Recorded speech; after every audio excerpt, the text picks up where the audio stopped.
Welcome to Minding My Business, the CEO Story, Season 3, powered by Nucleus Office Parks. Now, this season, we've got 6 of the biggest IPCs, not only in this country, but across the continent.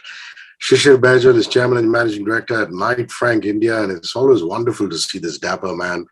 How are you doing? I hope all is well.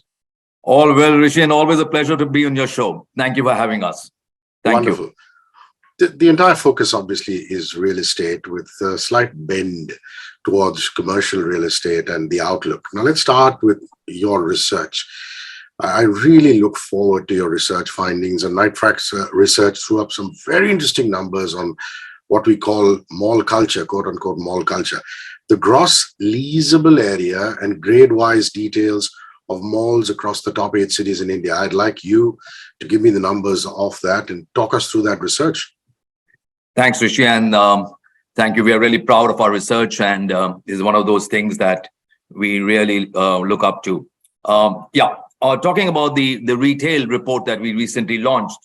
In fact, this was one of the first times that we actually undertook an exercise where we not only just gave gross leasable numbers, as you just mentioned, but actually made an attempt to grade the malls into ABC. So we do like-minded comparisons. And we came out with some great, interesting findings. We covered pretty much all of the 271 malls, or 92.9 million square feet of space, gross leasable space, as you mentioned, across the 8 major cities. One of the key findings that we found, Hrishi, was that mall development, as we all knew, is an expert's domain. Whilst many of the developers and many people had entered into shopping centers, the number of active developers or active mall developers has actually shrunk from 123 in 2010 to just 33 post 2018. We also took an exercise, as I just mentioned, in trying to grade the malls and understanding and try to get an understanding of how the malls are doing.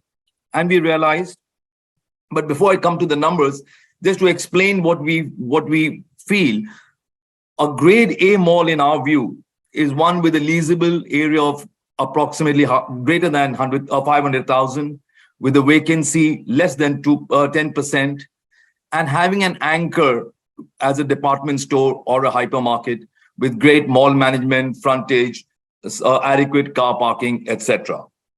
Whilst a grade C mall is one which has a gross leasable area of lesser than 100,000, vacancy exceeding 40%, no anchor tenants, poor mall management, and whatever.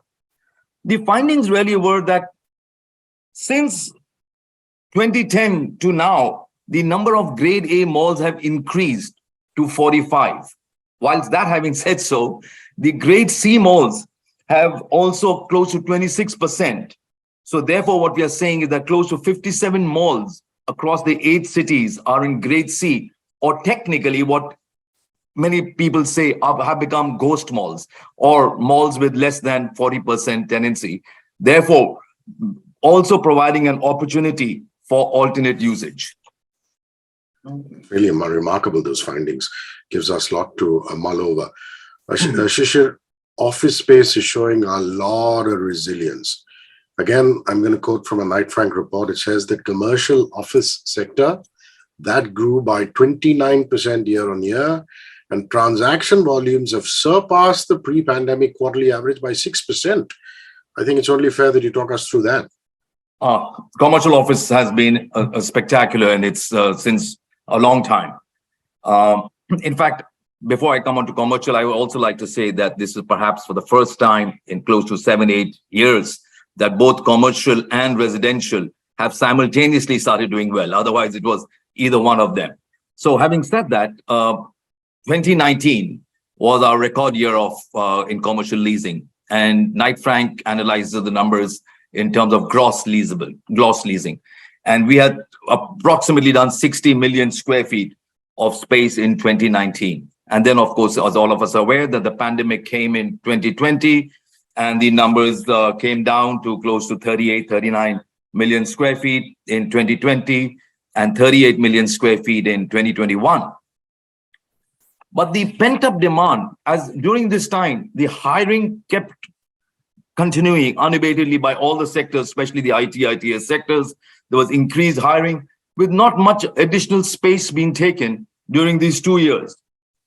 Also, since 2021, there has been a substantial amount of return to office from the earlier return to home concept. So you had return to office, you had pent-up demand in terms of increased hiring. All of this led to a huge amount of pent-up demand, which took on as increased leasing during 2022. We've had a spectacular last few quarters, and if it continues in the same way, I'd be very confident in terms of gross leasing that you will surpass the pre-pandemic number of 60 million square feet that we had done in 2019 by the end of December 2022. That's wonderful. That's wonderful, Shishir.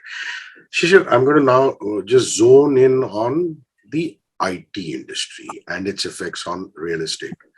Now, there are two aspects of it. One is IT spending and IT outsourcing, and the other is IT jobs. We'll come to IT jobs a little later. But right now, do you think the recession in the US will impact US-based corporations' IT spending and IT outsourcing, that industry?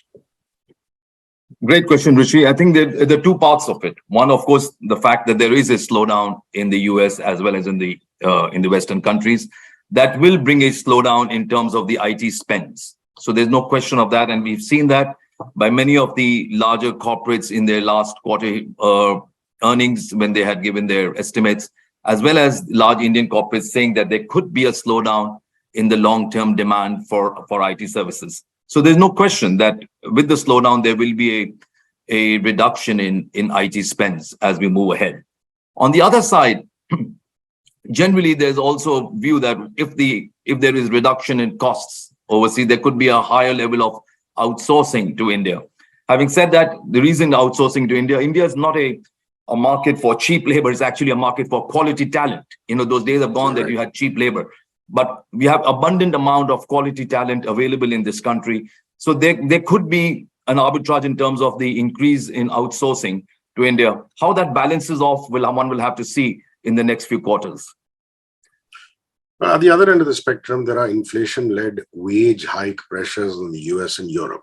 I mean, even after Rishi Sunak came in, there's been so much of talk saying, my God, what's going to happen right now? People are waiting, watching. Is that leading to more IT jobs in India? I mean, it's what you said, Shishir. I mean, we're not, you're not looked at as only cheap labor anymore. We are bright minds. So is that leading to more IT jobs? It could lead to, as I said, could lead to, most definitely. And that will be the balance the one will very, very carefully watch as we move ahead. The rupee has depreciated 11%. I think it's done extremely well in compared to the rest of the emerging markets, or rest of the currencies at large, actually. So that makes it really more attractive too. Having said that, I think Indian real estate, quality Indian real estate is affordable. In fact, it gets more affordable with the currency, the Indian quality labor and market engineers, etc., abundantly available. And that would increase. I think it would increase into, it would perhaps negate some of the impacts that a slowdown in the Western economies and their reduction in IT spends will cause. Shishir, in July, I remember there was a lot of buzz, a lot of movement, a lot of conversations about unicorns demanding more office space. Are unicorns demanding more office space today, or was that something that just happened in July and then just died down? And if so, which city leads the market? The unicorn market peaked in 2020, 2021. I think in those times with high monetary liquidity or fundraising in the market, there was a huge amount of funds for the startup space, and they really flourished during that time. And I think, and we've seen that all over India, and the amount of startups that came in, and I mean, as you rightly said earlier, extremely bright minds and everybody getting together and trying to provide a solution to many of the things of the future. And it really, really flourished. However, come 2022, there was a fund crunch, and that was a game changer. And this led to a fair amount of budget cuts everywhere, really more focus on P&Ls. And now you've seen a substantial amount of layoffs happening in many of the startups. So I think it'll balance itself. I think the industry is no more what it was in 2020 and 2021. Perhaps a little different now, but more mature now. And in terms of the second part of the question, I think cities like Bangalore, Bangalore, Hyderabad, Pune, and NCR were the key markets for startups. Great. Now, let's come to office leasing, Shishir. Lots of commercial watchers are saying office leasing is up 97% in January to September in 6 cities. Now, there are two parts to this question again. What are the chances of it hitting record numbers in 2022? And most importantly, is this spurt in leasing also because of a spillover in demand from the last 2 years, is what we want to know. I think it's been spectacular. The commercial markets, the demand has just been staggering. And yes, I think if this demand continues and what we see, there is no doubt that we would hit pre-pandemic numbers. Of course, the greatest factor in this, Hrishi, is to see how this current quarter or quarter four pans out. This is an extremely important quarter, as you rightly said yourself. US is just come off another 75 basis point increase. Bank of England, another 75 basis point increase. The European Commercial Bank, yesterday, another 75 basis point increase. How all of this is going to play out, how all of this will in terms of the slowdown in these economies will play out, and what their effect will be on office space in India over the next few quarters is to be seen. If the demand that was there in quarter two, quarter three of 2022 continues in this quarter, we will end 2022 at a record year. Even if not, I think we would still, in gross leasing, would be on or about, our estimate is 55 million square feet of space at the worst, compared to 60 million that we had done in 2019. Having said that, the look for the future, I think it's bright. Even if there would be perhaps a slowdown, I hope the slowdown is for a short period, but the recovery could be quite remarkable in its comeback in terms of quality office space, etc. The other trend that's changing and it's moving is something perhaps we would like to have a look at, is the trend towards quality of space, Hrishi. I think as people are moving back to offices, another trend that we are seeing and noticing today is most corporates and occupiers are also looking at what we call a little bit of flight to quality in terms of office spaces, in terms of focus towards wellness of their employees, in terms of compliance to ESG, etc. So the whole different construct that's taking place in office leasing today. Okay, what about vacancy levels in office? Have they also considerably reduced? If so, what could be the reason for that, Shishir? Vacancy levels having reduced. As I said, the demand's picked up, and because of the pandemic-led issues, the supplies were slightly slower. But construction was slower during the pandemic time. So as supply is slightly slower than demand, the vacancies have, of course, reduced.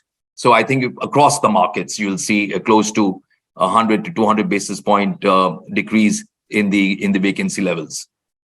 Can you just enlighten us about new supply of office in the first 9 to 10 months, if you look at 2022? Thanks, Hrishi. The number of office spaces that came in terms of launches were 37.1 million square feet of space in January to September 2022. This fell way short of the number of transactions at 41.4 million square feet of space. And therefore, the incremental supply fell short of the incremental demand. And that's one of the reasons, as I just mentioned earlier, was the reason why vacancy rates have come down across all the markets. Okay, let's go into the next phase of this chat. REITs. What about REITs? Despite the uncertainties, how have they done? Going forward, do you think, Shishir, office REITs will grow? Also, your thoughts on industrial and retail REITs? Thanks, Hrishi. That's a wonderful question. REITs has, of course, been long looked for, I can remember from 2005 onwards, and they really just came into board a few years ago. And now there are 3 REITs in India, and they've all performed satisfactorily, considering that they've given close to a 12% plus per annum return amongst the 3 REITs that have been listed. That's close to 6% rental yield and a 6% capital appreciation. All the 3 REITs are office REITs. And this performance has come on the backdrop, and you must remember that, of the global pandemic, which at one point of time had led to physical occupancy in many of the campuses to be lower than 10%. During this time, The performance has been great, as very few or none of the occupiers left their office space and continued to pay their rents on time. And this is what's reflecting in the performance numbers. And I think so. Fundamentally, I think they've done extremely well, and are a great hedge for many people, for a safe place to put their money. And I'm very, very confident that soon more REITs will come out, perhaps in the warehousing space as well as the retail space. Now, the e-commerce and third-party logistics market has gone nuts in this country, and in a good way. India today is one of the fastest growing e-commerce and third-party logistics market. Now, given this fact, how is the industrial and warehousing property market fared? And do you think demand will continue to rise, Shishir? So I had mentioned earlier that this was one of the first times in many years that both residential and commercial market were growing simultaneously upwards. How could I forget warehousing? So this is actually the time when all three, in fact, by the way, all four, including retail, are moving up all at the same time. If you just look at the warehousing demand, it's just staggering. At 13.9 million square feet of space in 2017 to 51.3 million square feet of space in 22. It's absolutely mind-boggling. And this is just in the 8 major cities. And this is one of these sectors that are actually started growing throughout as the level of connectivity is improving everywhere between highways and the new airports and ports and everything else. The warehouse demand across the country is growing. You saw a great amount of demand, close to 62% growth in FY 2022 itself. We feel that this growth, and we're seeing this drivers in infrastructure, this growth is going to continue in the near future. Awesome. Now, what are the office locations to watch out for moving into the city where you and me live, Mumbai? How is Parel in central Mumbai, for example, Bandra Kurla Complex, BKC, how are they faring? I think in our city, before I get down to that question, Hrishi, I want to just say something. I think the amount of infrastructure being developed in our city has, at least in my lifetime, I've never seen anything like that being developed. The metro connectivity, the coastal road, the work that's going on in perhaps an absolutely staggering pace, the Trans Harbor Bridge that's coming, the new airport, and all the other road works that are happening for east-west connectivity towards Pune, etc., are mind-boggling. And they will open up a huge amount of space for redevelopment or for development in the future, thereby reducing the pressure on the earlier pressure points that we have. I'm very confident that by 2025 or so, Bombay or Mumbai will be a very, very different city to live in than what we're living in today, in terms of our standards of living, in ease of commute and everything else, which is perhaps the major issue for any office goer. Which actually, said that, actually, I'm going to interrupt you here. Yeah. Logically, I should have asked you that before going into office locations, but really, is working from office back as opposed to working from home? I mean, for the longest time, it was always WFH. I'm sure enough of your colleagues came to you and said, to you and the HR department, WFH, work from home. Would you say working from office is back? I would say so. I mean, I'm a bit of an old timer myself, and I'd love to operate from the office spaces. And I think an office space is far more than just a table and a desk and a computer. It gives you space for collaboration, it gets you to get together, etc. But having said that, I understand where people are, and there's a need and requirement to understand where the new age employees would like to work. And so I think the whether it's work from home or work from office is too black and white. I think there's a fair amount of gray in the middle with hybrid structures, and I think they are here to stay. And we've seen that worldwide in many organizations, are back to office completely, and some offices are fairly hybrid, or they have the hub and spoke principle, where you have one office as well as many smaller satellite offices closer to where the employees are staying. So you have offices close to people's houses. And I think that those are the HR would have to be adaptable to what the needs of the employees are, because people are the main line of business. So I think if you need to understand what their requirements are and to work towards it. But to answer your question again, whether in Mumbai, I feel that it is substantially, I would say, it's back to work from office. You see that traffic on the road, you see the density, and you see that hub, you see in BKC and in Lower Parel, as you mentioned, the whole excitement is back again. And I would say substantially, most people are back work from office. And to answer the second part of the first question that you asked for, I think there are a number of business districts that are doing well. Suburban business district like Andheri, Goregaon, LBS Road, Kurla, Chembur are very active. But fundamentally, the premium markets of Lower Parel and BKC will continue as perhaps the most sought after locations there. And in those locations, grade A vacancies are all close to, I would say in BKC, close sub 10%, which is virtually nothing. And perhaps in central Mumbai, it would be close to 13-14%, which is a very, very low vacancy rate. Sure. Consider this almost as though, we're saying one of India's leading IPCs should give advice to landlords. What do landlords need to consider if they need to capture the real estate demand from startups? See, startups need, at this stage, especially today, you're looking at a very different world, Hrishi. You're looking at perhaps, slowing and shrinking economies throughout the world. India is perhaps one of those few examples that, we are showing a growth of perhaps a GDP growth of 7% this year. The rest of the countries are, in all probability, will be having shrinking demand, So within this context, if one would look at how do we attract these startups to come and how would they be able to make those commitments?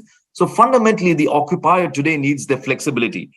And the more the developers can give the startup the flexibility and the scalability in terms of increased space, the better it is. And I think we'll have to understand that this sector of startups is extremely dynamic and the changes changed radically and drastically. So the developers would have to plan and provide accordingly.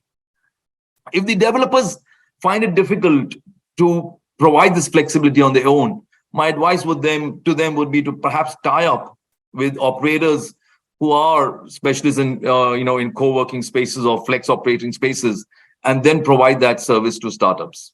Now, you briefly mentioned hybrid working, so I'm going to deep dive into that now. Yeah. What about co-working and flex players?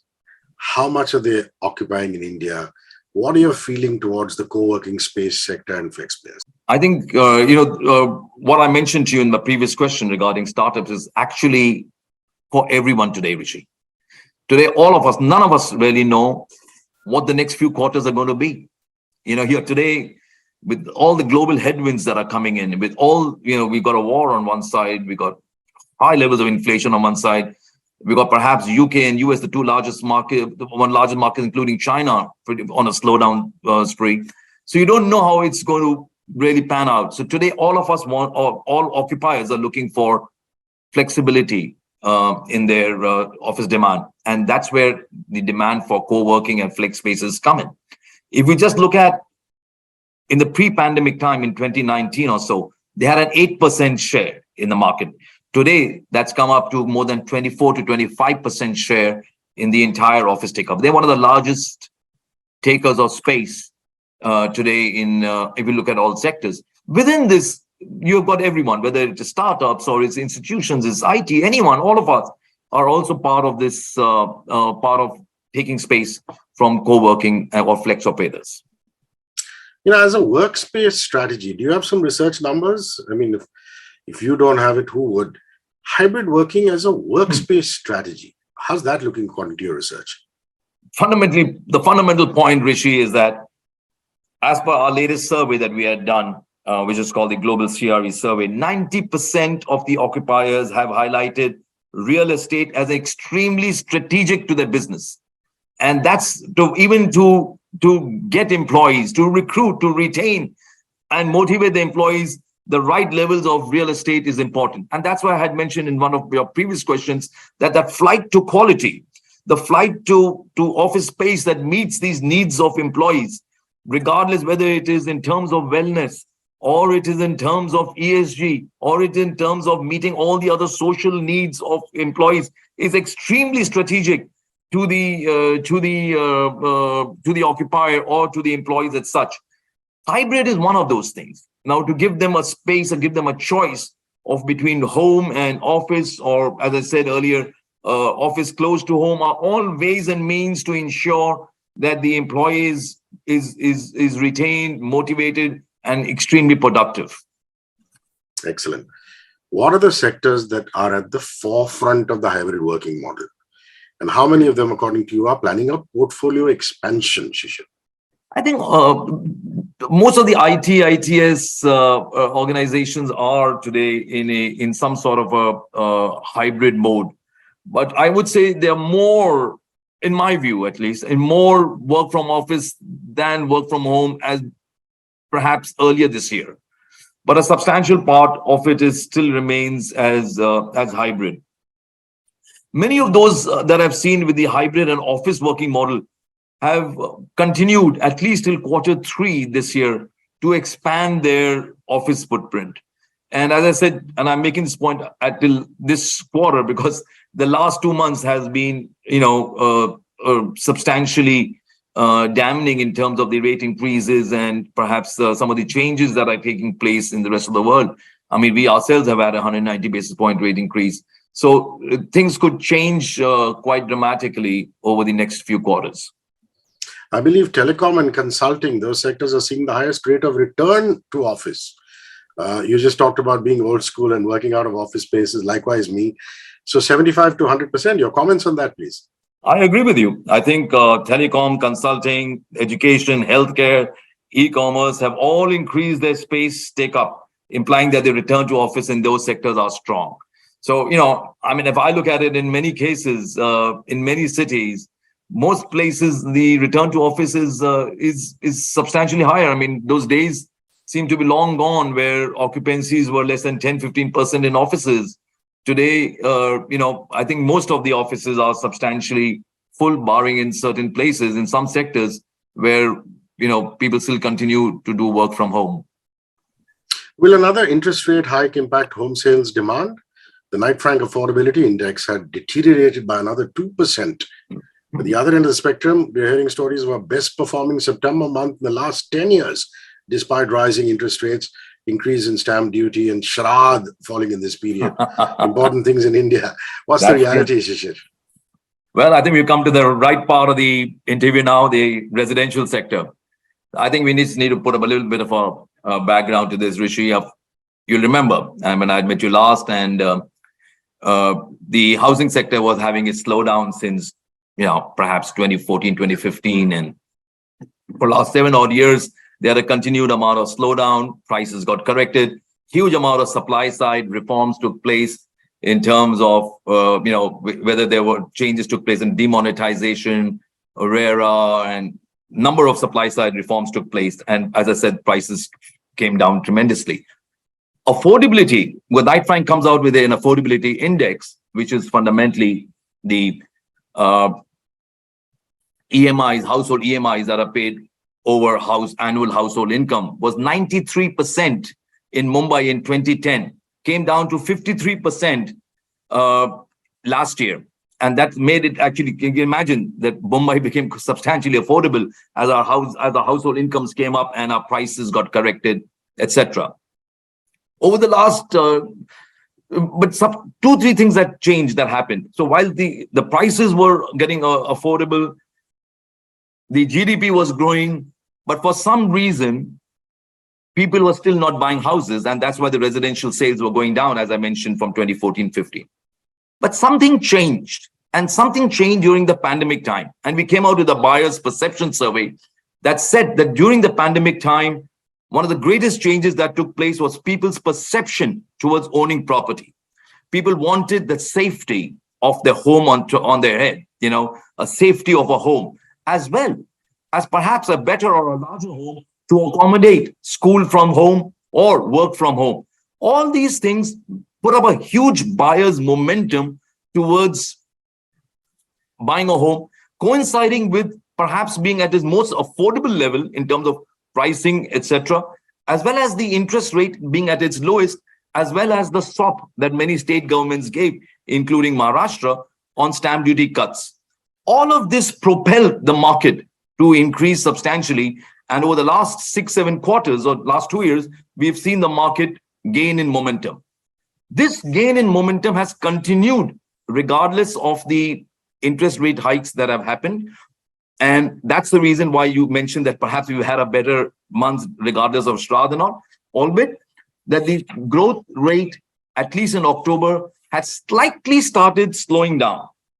So all I can say is that if the interest rates don't go up disproportionately and the prices of apartments don't disproportionately bring the affordability index down, we are in a good shape at this point of time.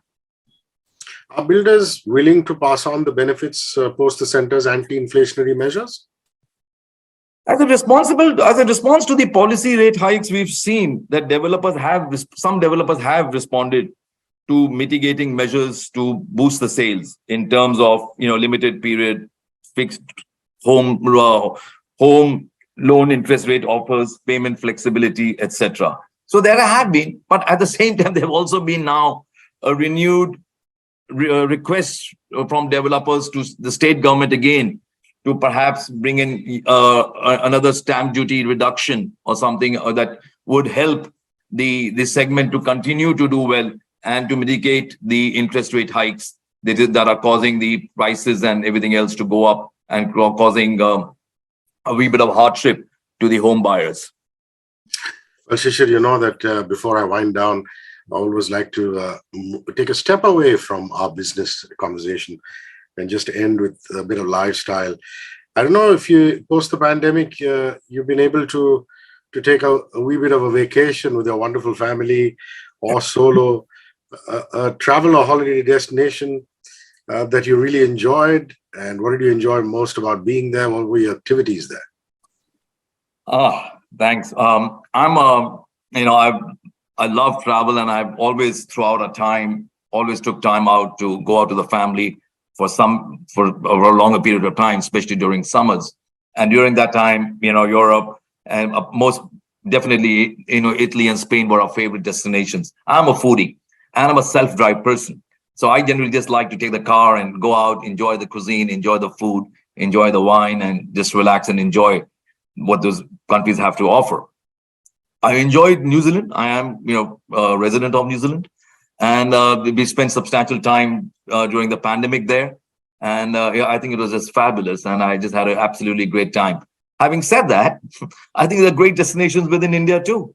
And I love, especially what's happening post-pandemic in India when we've started really rediscovering some of our places, whether it be even some spots in Goa or look at what's happening to Alibag post the Roro, or happening to places like Pauna and Mulshi and everything else. And I just love and enjoy spending my long weekends or wherever, just drive to those locations and just chill.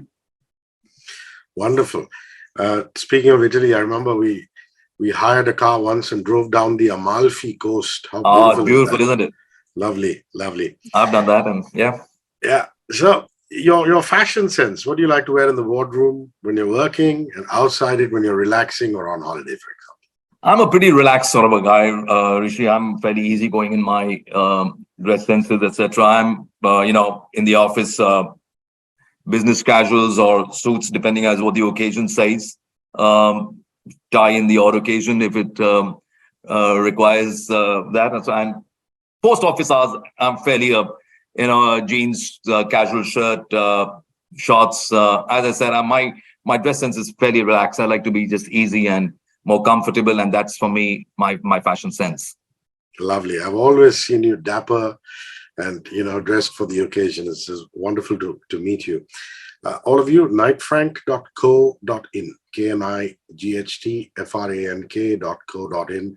Should go and check out the website and find out all the latest that KnightFrank is up to in India. And with Shishir's leadership, they've gone on from strength to strength. Got to wind down this particular episode of Minding My Business, the CEO Story, Season 3. This is powered by Nucleus Office Parks. And just like Shishir Baijal, Chairman and Managing Director at KnightFrank India, there will be another leader from an IPC next week. Till then, stay with us and happy listening. Shishir, I really appreciate your time. Thank you very, very much. Thank you, Hrishi. Thank you for having us here. Thank you so much. 94.3 Radio 1.